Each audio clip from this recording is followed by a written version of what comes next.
SIR নির্দেশিকা লঙ্ঘন করায় 7 জন এইআরওকে সাসপেন্ড করেছে নির্বাচন কমিশন। গোটা দেশে একমাত্র এ রাজ্যেই কমিশন সরাসরি সাসপেনশনের নির্দেশ দিয়েছে। কোনো ইআরও যদি নথি আপলোড না করে থাকেন এবং তা প্রমাণিত হয়, তাহলে তাদের বিরুদ্ধেও কড়া ব্যবস্থা নেওয়া হবে বলে জানিয়েছেন রাজ্যের মুখ্য নির্বাচনী আধিকারিক মনোজ কুমার আগরওয়াল। কেউ কোনো ভুল করলে এখনও তা শুধরে নেওয়ার সময় রয়েছে বলে তিনি মন্তব্য করেছেন। ইলেকশন কমিশন তো ওদেরকে তো যে ডেজিগনেশন ছিল ওখান থেকে সাসপেন্ড করেছে। ইলেকশন কমিশন তো কাকে অ্যাপয়েন্ট করে না by name. Election commission designation appointment দেয়, আর যে ডেজিগনেশন আছে ওখান থেকেই সাসপেনশন করেছে। ইয়ারও যে আছে যখন কাজ করছেন একদম নিউট্রালি কাজ করতে হবে, বেসড অন ডকুমেন্টস কাজ করতে হবে, ওদেরকে জানতে হবে। ওরা সব জানে, খুব এক্সপিরিয়েন্সড অফিসার আছেন কি ডিজিটাল ফুটপ্রিন্ট আছে, অ্যাজ পার রুল রেগুলেশন কাজ করাই বেস্ট আছে।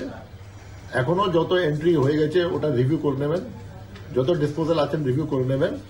টাইম আছে, time is there up to 21st, and it is better to exercise